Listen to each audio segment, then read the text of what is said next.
Namaskaram. Recently, I had the opportunity to deliver two discourses on our very traditional Panchangam, the almanac. I discussed with few people who had been working for years together in preparing the Panchangam. When I realized that this Panchangam astronomy is really scientific, I was amazed. Many of us are under the impression that Panchangam is something to do with the Vedas, karmas, and is totally imaginary. It is certainly not so. Every term used and every number used is so scientific. The whole astronomy revolves around science. To quote a few names or the technical names used in Panchanga, it is in fact quite interesting to note this. We call Tithi, Prathamai, Dvitiya, Tritiya, a Tithi. When I say Tithi, it rings a bell. I recall the day my father departed, my mother departed. I am able to connect only that Tithi. In fact, it's not so.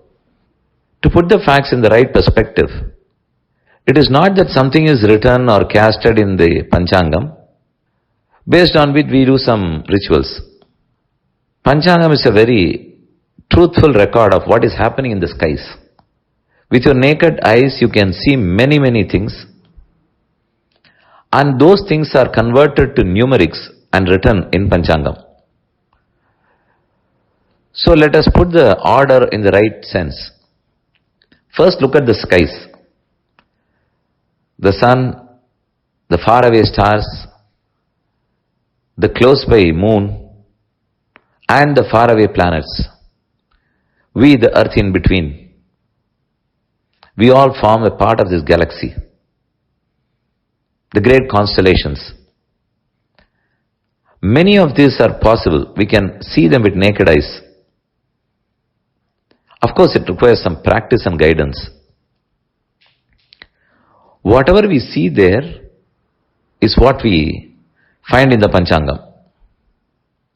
The first one, Tithi. Tithi means the angle between sun and the moon. On an Amavasya day, where are moon and sun? If I look at the west during sunset, the earth, next the moon, and lastly the sun are in one line, 180 degrees. Straight line. Ama means close by. The closest moon is to sun is on that day. So don't say that on Amavasya you will find moon and sun in straight line. Put it in the reverse order. Whenever the earth, moon and sun are in the same line, or so close to each other, that day is mentioned as Amavasya in the Panchangam. So look at it for yourself. See for yourself. And then refer to Panchangam. That day would be Amavasya. Next day is Prathama, the first day. Now the waxing moon starts. It gains strength. On Prathama, there will be an angle between sun and the moon. Take the same sunset. Look to your west. You won't find moon and sun in the same line. They'll be inclined with each other. The angle between the two would be 13.2 degrees. That is Tithi. So a Tithi is 13.2 degrees. On Dvitiya, the angle between would be 26.4 degrees. On Tritiya, add 13 more. 39.6 degrees. So the moon travels. Sun does not travel. The moon travels. Earth also travels. Just add to 15 days from the Amavasya day. Now come back to the same sunset. Look at the sun. You won't find moon in between. Moon will be directly in the opposite direction. 180 degrees from earth towards the east. So that becomes Paurnami, the full moon day. Look at the skies, find the full moon, then look at the Panchangam, that day would be Paurnami. So this Tithi is nothing but the angle between earth, sun and the moon. It is so simple. We call as Rashi, Mesha Rashi, Vrishava Rashi, Kataka Rashi, Simha Rashi. What is this Rashi? It has nothing to do with fate or any other thing. Oh, yanak Rashi seri ille. It's not like that. Rashi is a group which we call in science as constellation. It's a group of stars, collection of stars. Nakshatra. Nakshatra Rashi is the right way to put it. So constellation of stars. There are two prominent stars in the first constellation, Ashwini and Bharani. And there are many more subordinate stars. If you connect them with a line, they look like a goat. Mesha is a goat. Since their arrangement is like a goat, it's called as Mesha Rashi. It has nothing to do with Mesham. Similarly, if the arrangement looks like Vrishabha, it's Vrishabha Rashi. If it looks like Meena, it's Meena Rashi. Now the stars are quite far from the sun.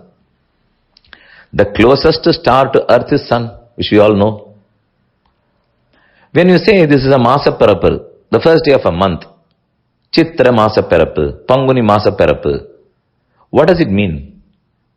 We say that the sun enters Mesha Rashi.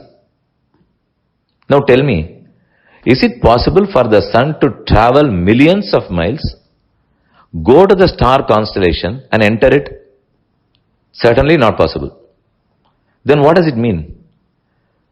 The stars are static. They don't move.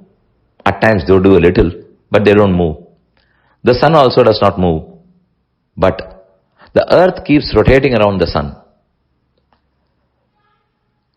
On a day, I look at the sun and behind, during the night, I am able to see a constellation. Now, whichever constellation is right behind the sun to my eyes, that is where the sun is during that month. If I am able to see the Mesha constellation, it's Mesha Rashi, so it is a month of Chitrai. Now, after a month, the earth keeps moving because in a year, we go around the sun once. It's an anti-clockwise movement. So we go around. Now after a month's time, we are able to see the Vrishabha constellation behind the sun. So we call the sun as entered Vrishabha Rashi. Similarly, every month is born. Now the sun does not travel, the stars do not travel, but still it looks as though the sun is right in front of that Rashi. This is to my naked eyes. So Rashi is nothing but the constellation, and since we rotate around the sun, the constellation keeps changing, and so the Rashi changes, the month changes. This is what is written in the almanac. This is what you find in Panchangam. I can keep on explaining every term in the Panchangam in the similar sense and relate it to everything with science, including the axial precession moment, which is called as Ayanamsham, the equinox, when the day and the night are same, that's there in the Panchangam. And why the day is longer and the night is shorter, or why the night is longer and the days are shorter. Ujjain is a great city, which was earlier known as Avantika. That's where the Tropic of Cancer lies. When the Suryas, the sun god's apparent movement is towards the north, in fact the sun doesn't move towards the north. We move, and so it looks as though the sun moves.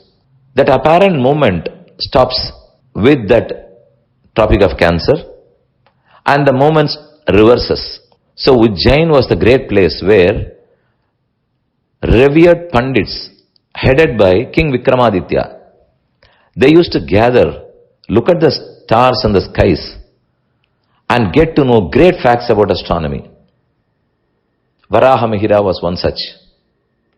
He was the one who laid the 0 degree on 21st March 285. He found the axial precession and he redefined Ayanamsham. In fact, 2160 years after that, that is in the coming 2445, it would be redefined. So everything that you see in the almanac, in your Panchangam, is in fact true. It's science, it's astronomy, and very much you can validate it with your naked eyes. But unfortunately, we have lost touch with it. We didn't know our past glory. And in fact, there is a mispropaganda that anything that is past glory is myth or useless, or it means nothing to the common world today. We are moving fast. It's a world of global economy. Let everything be. But still, the truth of our Panchangam will ever remain. There had been many calendars. The English changed our calendar. The Mughals changed our calendar. Many things were happening in the society, many in politics. But this one Panchangam has stood the test of time, and it has traveled through millions of years to give us the right time to do our rituals, karma. So let us salute to those great astronomers and even the today's astronomer, the person who publishes the calendar today, who is able to exactly measure the extent of every eclipse. He has no telescope. He has not spent any $1 or $1 million. But still, he is able to tell that Grahana, the eclipse, in precision.